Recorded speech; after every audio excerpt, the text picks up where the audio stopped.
तो दोस्तों स्वागत है आप सभी का हमारे चैनल की एक बिल्कुल ही नई वीडियो के अंदर, जहां आज की इस वीडियो के अंदर हम बात करने जा रहे हैं डीसी एक्सटेंडेड यूनिवर्स की आखिरी movie Aquaman and the lost kingdom के बारे में। तो जो भी लोग इस मूवी को थिएटर्स में नहीं देख पाए हैं वो सभी लोग सिर्फ इस वीडियो को देखकर ही एक्वामैन 2 मूवी की पूरी स्टोरी को जान सकते हैं। बट इस वीडियो को स्टार्ट करने से पहले मैं आपको बता दूं कि व्हाट इफ सीजन 2 के एपिसोड्स आना स्टार्ट हो चुके हैं और इसीलिए आज के दिन आपको व्हाट इफ सीजन 2 का पहला एपिसोड और दूसरा एपिसोड दोनों के ऊपर हिंदी एक्सप्लेनेशन वीडियो आज ही मिल जाएगी, क्योंकि हम एक ही वीडियो के अंदर इसके पहले और दूसरे दोनों एपिसोड को डाल देंगे। तो अगर व्हाट इफ के एपिसोड्स देखने हो तो उस वीडियो को भी जरूर एंजॉय करना, वो वीडियो शायद से शाम तक आ जाएगी। तो अगर आप में से कोई इस चैनल पर नया है तो वो जल्दी से इस चैनल को सब्सक्राइब कर लें और सब्सक्राइब बटन के बगल के बेल आइकन को भी ऑल पर सेट कर लें। और हाँ, अगर ये वीडियो पसंद आती है तो इसे लाइक भी कर दें। और अगर आप सभी ने ये सब कर लिया है तो फिर आइए अब हम बिना किसी देरी के आज की इस कमाल की वीडियो को स्टार्ट करते हैं।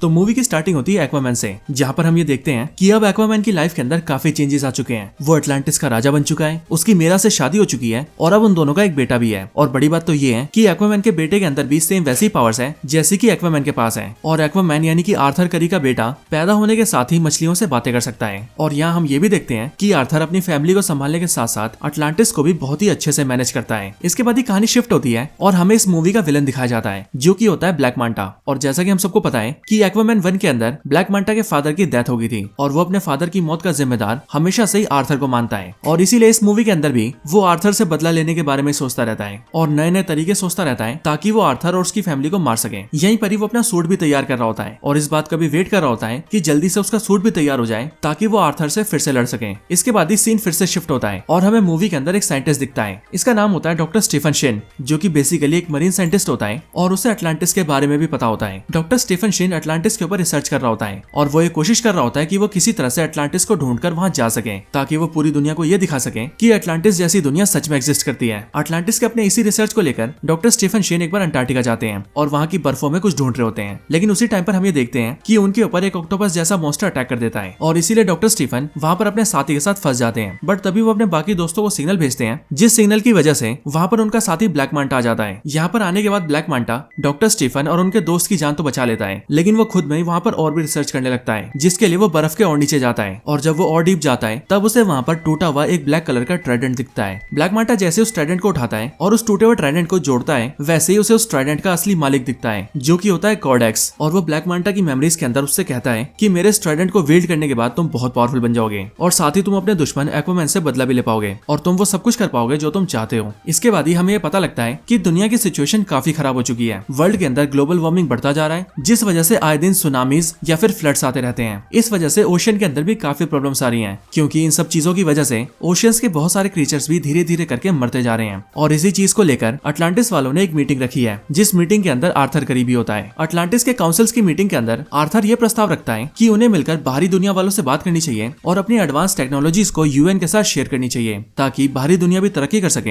एंड देन वो इन सारी दिक्कतों को दूर कर सके। लेकिन एज ऑफ कोर्स अटलांटिस के काउंसिल मेंबर्स इस बात से एग्री नहीं करते और वो आर्थर को ये बोलकर मना कर देते हैं कि अपनी टेक्नोलॉजी को बाहरी दुनिया के साथ शेयर करने से सिर्फ और सिर्फ मुसीबतें बढ़ेंगी। इसके अगले सीन के अंदर हम सभी ब्लैक मांटा को देखते हैं, जिसका जोटा पूरी तरह से तैयार हो चुका है और अब वो ये चाह रहा है कि वो किसी तरह से अटलांटिस में घुसकर वहां से ऑरिकैल्कम को चुरा ले। अब यहीं पर मैं आप सबको बता दूं कि ऑरिकैल्कम बेसिकली अटलांटिस के किंगडम में पाए जाने वाला एक ऐसा सब्सटेंस है जो कि फ्यूल की तरह वर्क करता है। और इसके साथ ही इसके अलावा भी ऑरिकैल्कम के बहुत से फायदे हैं। ऑरिकैल्कम को पाने के लिए ब्लैक मांटा अपनी टीम के साथ मिलकर अटलांटिस में घुस जाता है और वहां पर हमले कर देता है। ब्लैक मांटा के अटैक को देखकर मेरा उसके पास जाती है, लेकिन क्योंकि ब्लैक मांटा अपने सूट में रहकर काफी पावरफुल हो चुका था, इसीलिए वो मेरा को घायल कर देता है। ब्लैक मांटा के अटैक की वजह से मेरा बेहोश हो जाती है, लेकिन फिर इसके बाद ब्लैक मांटा जैसे ही मेरा के ऊपर और कोई हमला कर पाता कि उससे पहले वहां पर आर्थर आ जाता है, जिसके बाद ब्लैक मांटा और आर्थर दोनों की फाइट हो जाती है। लेकिन फिर यहीं पर ब्लैक मांटा को उसकी टीम सिग्नल भेजती है, जिससे कि उसे पता लग जाता है कि उसकी टीम ने ऑरिकैल्कम चुरा लिया है और इसीलिए वो यहाँ से जा सकता है। इसके बाद ही ब्लैक मांटा वहां से सक्सेसफुली निकलकर भाग जाता है। ब्लैक मांटा के वहां से निकल जाने के बाद हम ये देखते हैं कि मेरा की हालत काफी खराब हो चुकी है और इसीलिए मेरा और एक्वामैन के पास मेरा के फादर नीरियस और एक्वामैन की मदर भी आई है। एक्वामैन की मदर एक्वामैन से कहती है कि ये बात काफी सोचने वाली है और अगर सही में ब्लैक मांटा अटलांटिस के अंदर ऑरिकैल्कम लेने आया था तो फिर तो यकीनन कुछ बुरा होने वाला है। बट फिर यही सुनकर एक्वामैन यानी कि आर्थर करी अपनी मदर से कहता है कि उसे इस मामले में ऑर्म की मदद चाहिए होगी। ऑर्म यानी कि आर्थर का छोटा भाई, और ऐसा इसीलिए क्योंकि इस पर आर्थर जवाब देता है कि ऑर्म अटलांटिस के साथ साथ ऑरिकैल्कम के बारे में भी बहुत कुछ जानता है और इनके अलावा उसे अटलांटिस की हिस्ट्री के बारे में भी बहुत कुछ पता है। बट ये सब सुनने के बाद आर्थर की मदर उससे कहती है कि ऑर्म फिशरमैन किंगडम के जेल के अंदर कैद है, सो इसीलिए वो यहाँ पर कैसे आ सकता है। बट फिर ये सुनने के बाद आर्थर अपनी मदर से कहता है कि वो खुद ही उस जेल में जाएगा और अपने भाई ऑर्म को छुड़ा कर लाएगा। इसके बाद ही एक्वामैन ऐसे ही करता है, वो सीधा फिशरमैन किंगडम के जेल के अंदर जाता है और वहां पर जाकर ऑर्म को ढूंढ लेता है और फिर वो ऑर्म को लेकर वहां से बाहर आ जाता है। लेकिन बाहर आने के बाद ही हम ये देखते हैं कि ऑर्म को फिशरमैन किंगडम के गार्ड्स घेर लेते हैं और साथ ही हम ये भी देखते हैं कि ऑर्म की हालत बहुत बुरी है, क्योंकि इस जेल के अंदर उसे ढंग से खाना पीना नहीं दिया जाता था, जिस वजह से उसका शरीर बहुत ही कमजोर हो चुका था। लेकिन ऊपर आने के बाद ही जैसे ही ऑर्म की बॉडी से पानी टच होता है, वैसे ही ओशन के वाटर की वजह से ऑर्म एक बार फिर से पहले की तरह हट्टा कट्टा हो जाता है और उसकी पावर्स पहले जैसी हो जाती है। जिसके बाद ऑर्म अकेला ही उन सारे गार्ड्स को पीट देता है और फिर वो दोनों भाई वहां से निकल जाते हैं। रास्ते में दोनों भाई आपस में बातें करते हैं, जहाँ पर वो दोनों ही एक दूसरे को अपनी लाइफ के बारे में बताते हैं। आर्थर ऑर्म से कहता है कि वो अटलांटिस का राजा बन बनकर थक चुका है और अब उसे इस काम में बोरियत महसूस होती है। बट ये सुनकर ऑर्म एक्वामैन से कहता है कि जिस राजा की गद्दी को पाने के लिए उसके पिता ने उसे बचपन से तैयार किया और उसने भी बचपन से कोशिश की ताकि वो राजा बन सके, उस अटलांटिस के राजा की गद्दी उसके पास है, यानी कि आर्थर के पास। लेकिन उसे इस गद्दी की कोई परवाह नहीं है। ये तो बहुत कमाल की बात है। लेकिन फिर इन सारी बातों के बाद वो दोनों भाई सीधा किंगफिश के पास जाते हैं, जहाँ पर जाकर वो दोनों उससे ब्लैक मांटा के बारे में पूछते हैं, जिस पर वो उनसे कहता है कि ब्लैक मांटा उन दोनों को पैसिफिक वोल्केनिक आइलैंड पर मिल सकता है, जो कि साउथ दिशा में है। उसकी बात सुनकर वो दोनों भाई सीधा उस वोल्केनिक आइलैंड पर जाते हैं। बट यहाँ आकर वो दोनों ये देखते हैं कि इस आइलैंड की पूरी दिशा ही बदल चुकी थी। ऐसा लग रहा था कि मानो यहाँ पर ऑरिक एल्कम को जलाकर उसका धुआं फैलाया जा रहा है और उसी धुएं की वजह से यहाँ के पेड़ पौधे इवन जानवर भी म्यूटेट हो चुके हैं, जिस वजह से उन सब का साइज बहुत ज्यादा बड़ा हो चुका है। यहाँ तक कि यहाँ के चूहे भी इतने बड़े हैं कि उनका साइज हाथी से भी बड़ा हो चुका है। इसके अगले सीन के अंदर हम सभी डॉक्टर स्टीफन को देखते हैं, जो कि इस टाइम पर ब्लैक मांटा की लोकेशन पर होता है। यहीं पर डॉक्टर स्टीफन कोडेक्स के टूटे हुए ट्राइडेंट को देखकर उसे अपने हाथों से पकड़ लेता है। लेकिन जैसे वो उसे अपने हाथों से पकड़ता है, वैसे ही उसे भी अपने दिमाग के अंदर कोडेक्स दिखता है, जो कि उसे भी गलत करने के लिए इन्फ्लुएंस करने लगता है। लेकिन फिर तभी वहाँ पर ब्लैक मांटा आ जाता है और फिर वो उसके हाथ से ट्राइडेंट ले लेता है और फिर वो उससे कहता है कि तुम जानना चाहते थे ना डॉक्टर स्टीफन कि मेरा मकसद क्या है। तो मेरा मकसद ये है कि मैं आर्थर करी और उसके पूरे परिवार को खत्म कर दूं, और अगर ऐसा करने के लिए मुझे किसी शैतान से डील करनी पड़े तो मैं उसके लिए भी राजी हूँ। इसके बाद ही हमें देखते हैं कि ब्लैक मांटा की इस लोकेशन को ढूंढते हुए आर्थर और ऑर्म यहाँ पर आ जाते हैं। बट यहाँ पर आते ही उनकी मुलाकात डॉक्टर स्टीफन से होती है। डॉक्टर स्टीफन ये समझ जाता है कि आर्थर और ऑर्म दोनों ही अटलांटिस से आए हैं और इसीलिए वो दोनों को ये बता देता है कि ये ब्लैक मांटा और एल्कम की मदद से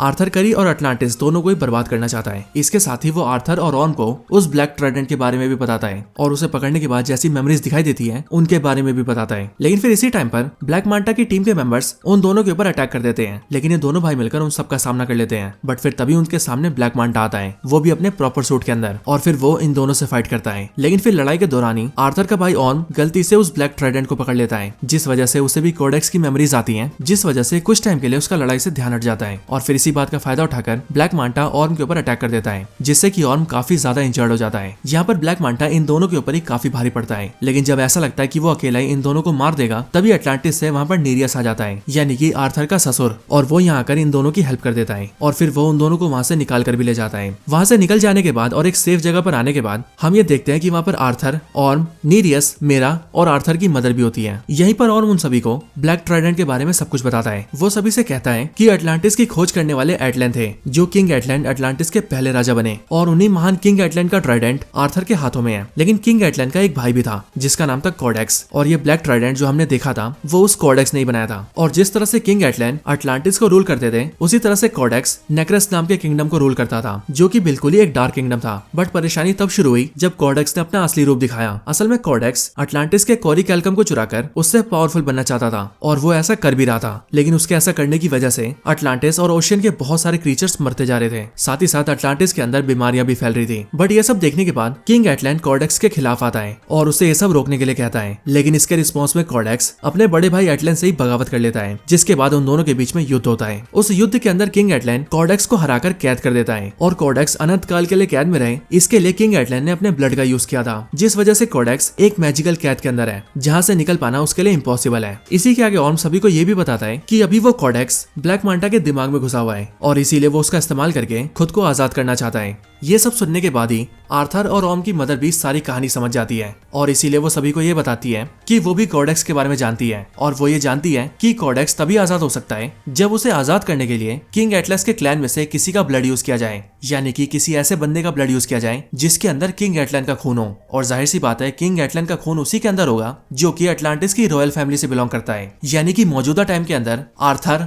ऑर्म और उन दोनों की मदर, और साथ ही साथ अभी अभी दुनिया में आया आर्थर का बेटा यानी कि आर्थर जूनियर। ये सब सुनने के बाद बाद ही आर्थर ये समझ जाता है कि उसके बेटे की जान खतरे में है, क्योंकि ये जाहिर सी बात है कि ब्लैक मांटा के लिए सबसे आसान टारगेट आर्थर का बेटा ही है। इसके बाद ही आर्थर सीधा अपने घर जाता है, जहाँ पर वो ये देखता है कि सब कुछ तहस नहस हो चुका है, उसका बेटा गायब है और उसके पिता घायल पड़े हैं। वो अपने फादर से जब पूछता है तब उसके फादर बताते हैं कि ब्लैक मांटा यहाँ पर आया था और वही उसके बेटे को ले गया है, जिसका मतलब ये था कि आर्थर का शक बिल्कुल सही था। इसके बाद ही आर्थर और ओम दोनों मिलकर आर्थर के बेटे को रेस्क्यू करने जाते हैं, लेकिन वहाँ जाने से पहले आर्थर की मॉम उससे कहती है कि एक बात हमेशा याद रखना कि तुम दोनों एक दूसरे के भाई हो और चाहे कुछ भी हो जाए तुम्हें एक दूसरे का साथ देना ही है। इसके बाद ही आर्थर और उन दोनों के साथ ही नीरियस वो तीनों एक साथ जाते हैं और सीधा ही ब्लैक मांटा की लोकेशन पर पहुंचकर वहां पर अटैक कर देते हैं। वहां पर पहुंचते ही उनके ऊपर एक बहुत ही बड़ा मॉन्स्टर अटैक कर देता है, जिस मॉन्स्टर के आगे नीरियस फंस जाते हैं। लेकिन फिर तभी और नीरियस की हेल्प करता है और फिर नीरियस को यह पता लग जाता है कि जिस ऑर्म को वो हमेशा ही गलत समझते थे वो एक्चुअली में एक अच्छा इंसान है। इधर अंदर हम ये देखते हैं कि ब्लैक मांटा के पास आर्थर का बेटा है, लेकिन वहीं पर डॉक्टर स्टीफन भी होता है, जो कि उस बच्चे को बचाने के लिए उसे उठाकर वहां से भागने लगता है। लेकिन ब्लैक मांटा उसे देख लेता है और इसीलिए वो उसे घायल करके बच्चे को छीन लेता है। लेकिन फिर ब्लैक मांटा जैसे ही आर्थर के बेटे को मारने जा रहा होता है, वैसे ही वहां पर आर्थर आ जाता है, जो कि उसे लड़ाई के लिए चैलेंज करता है। इन दोनों के बीच की लड़ाई के अंदर ब्लैक मांटा आर्थर के ऊपर भारी पड़ता है, और वो इसीलिए क्योंकि इस टाइम पर ब्लैक मांटा नहीं बल्कि असल में कॉर्डेक्स होता है, क्योंकि कॉर्डेक्स ब्लैक मांटा की बॉडी पर हावी हो चुका था। लेकिन इन्हीं सब का फायदा उठाकर मेरा अपने बेटे को उठाकर वहां से भागने लगती है, बट उसे वहां से जाते हुए ब्लैक मांटा देख लेता है और इसीलिए वो अपने ब्लैक ट्राइडेंट से उस पर अटैक करता है। लेकिन जैसे ही वो ब्लैक ट्राइडेंट मेरा को लगता कि उससे पहले ही और मुझे पकड़ लेता है और मेरा और आर्थर के बेटे को बचा लेता है। लेकिन यहीं पर हम ये भी देखते हैं कि ऑर्म के हाथों में कॉर्डेक्स के ब्लैक ट्राइडेंट के आते ही कॉर्डेक्स ऑर्म की बॉडी को टेक ओवर कर लेता है और उसके दिमाग में उसे ये सब दिखाने लगता है कि उसके भाई आर्थर ने उसके साथ बहुत गलत किया है और एक्चुअली में वही है जो कि अटलांटिस का राजा बनने लायक है। और फिर इसीलिए ऑर्म आर्थर पर अटैक कर देता है। लेकिन फिर आर्थर ऑर्म को रोकता है और वो उसे समझा देता है कि तुम्हें खुद पर काबू रखना होगा। और फिर इसीलिए इसी टाइम पर ऑर्म को अपनी मदर की बात याद आती है, जिन्होंने उससे ये कहा था कि आर्थर उसका भाई है और चाहे कुछ भी हो जाए उन दोनों भाइयों को एक दूसरे का साथ देना है। लेकिन इन्हीं सबके बीच के अंदर कॉर्डेक्स अपने आप को धीरे धीरे करके रिवाइव करने लगता है और उसकी बॉडी के अंदर जान आने लगती है। लेकिन फिर सही टाइम पर ऑर्ब उसके ब्लैक ट्राइडेंट को छोड़ देता है। लेकिन हम ये देखते हैं कि अब काफी देर हो चुकी थी, क्योंकि कॉर्डेक्स खुद को जिंदा कर चुका था। कॉर्डेक्स को अपने सामने देखकर आर्थर उसके ब्लैक ट्राइडेंट से उस पर अटैक करता है, लेकिन वो अपने ब्लैक ट्राइडेंट को बड़ी आसानी से पकड़ लेता है और आर्थर के ऊपर हमला करने की कोशिश करता है। लेकिन उससे पहले ही आर्थर अपने खुद के ट्राइडेंट का यूज करके कॉर्डेक्स के ऊपर अटैक करता है,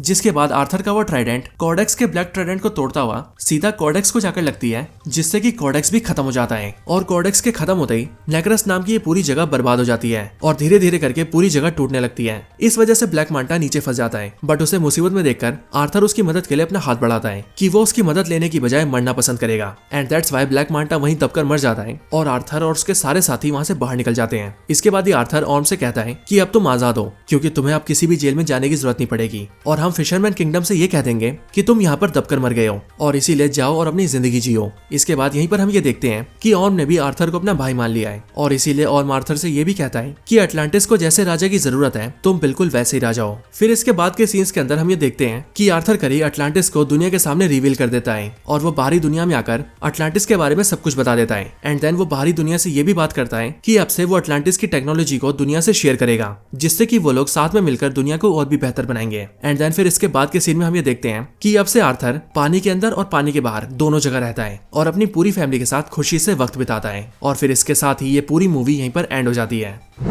तो दोस्तों यही थी video Aquaman and the lost kingdom movie की स्टोरी के ऊपर। आप सभी को मूवी की स्टोरी और हमारी एक्सप्लेनेशन वीडियो कैसी लगी मुझे कमेंट्स के अंदर जरूर बताना। वीडियो पसंद आई हो तो इसे लाइक भी करना और दोस्तों के साथ शेयर भी करना। बाकी चैनल को सब्सक्राइब नहीं किया तो अभी के अभी सब्सक्राइब भी कर लेना और हाँ बेल आइकन को तो दबा ही लेना। तो बस आज की इस वीडियो में इतना ही। मैं आपसे मिलता हूँ ऐसे किसी और बेहतरीन वीडियो में, तब तक के लिए गुड बाय।